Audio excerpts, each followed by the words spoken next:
Assalamualaikum warahmatullahi wabarakatuh. Perkenalkan saya Feby Tiandeni, mahasiswi Pascasarjana Program Studi Ilmu Administrasi Negara Universitas Terbuka.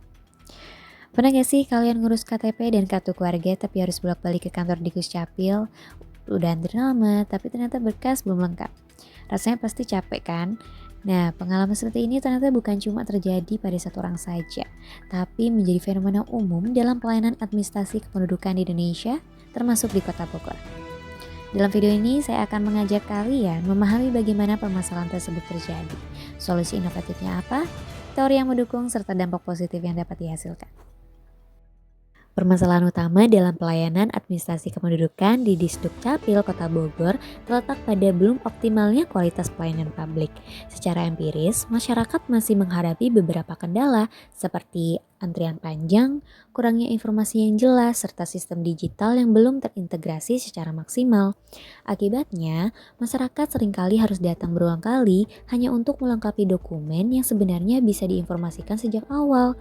Jika dianalisis menggunakan pendekatan kualitas pelayanan, kondisi ini menunjukkan bahwa dimensi seperti ketanggapan, keandalan, dan jaminan masih belum terpenuhi secara optimal. Dampaknya tidak hanya pada ketidaknyamanan, tapi juga berpengaruh pada aspek sosial dan ekonomi.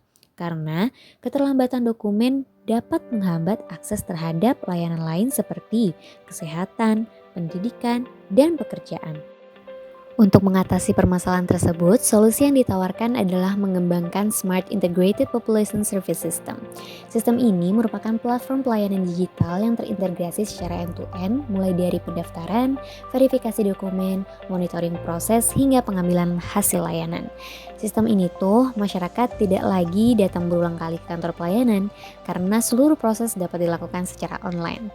Selain itu, sistem ini dilengkapi dengan notifikasi real-time, simulasi persyaratan dokumen, serta sistem antrian berbasis reservasi online.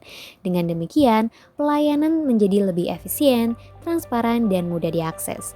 Solusi ini juga menempatkan masyarakat sebagai pusat layanan atau citizen-centric service, sehingga pelayanan tidak lagi berorientasi pada birokrasi, tetapi pada kebutuhan masyarakat.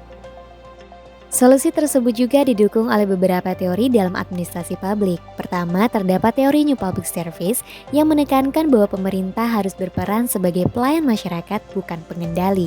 Dalam konteks ini, sistem digital memungkinkan masyarakat untuk berpartisipasi secara aktif, memberikan feedback, serta memantau proses pelayanan secara transparan. Selanjutnya ada digital governance yang menjelaskan bahwa pemanfaatan teknologi informasi dapat meningkatkan efisiensi dan akuntabilitas pelayanan publik.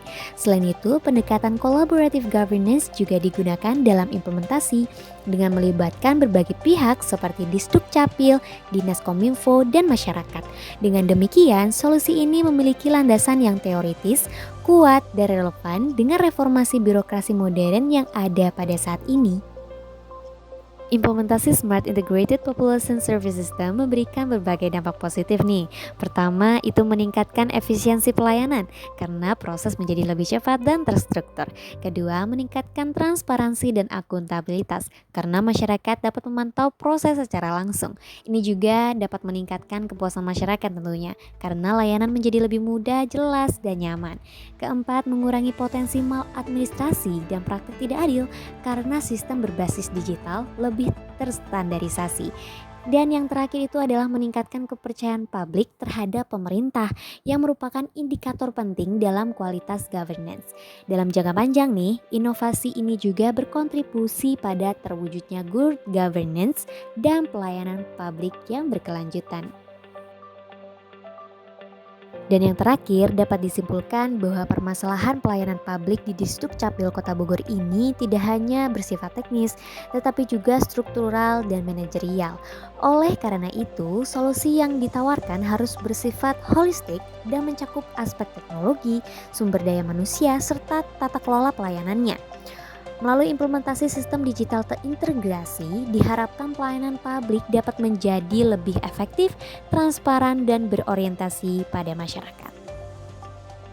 Jadi selain itu, menurut saya pelayanan publik tuh nggak cukup cuma jalan aja, tapi harus terus berkembang apalagi di era digital kayak sekarang. Karena pelayanan baik bukan cuma cepat, tapi juga harus jelas, adil, dan mudah diakses. Saya Via Beauty Andiani, terima kasih telah menonton. Semoga bermanfaat.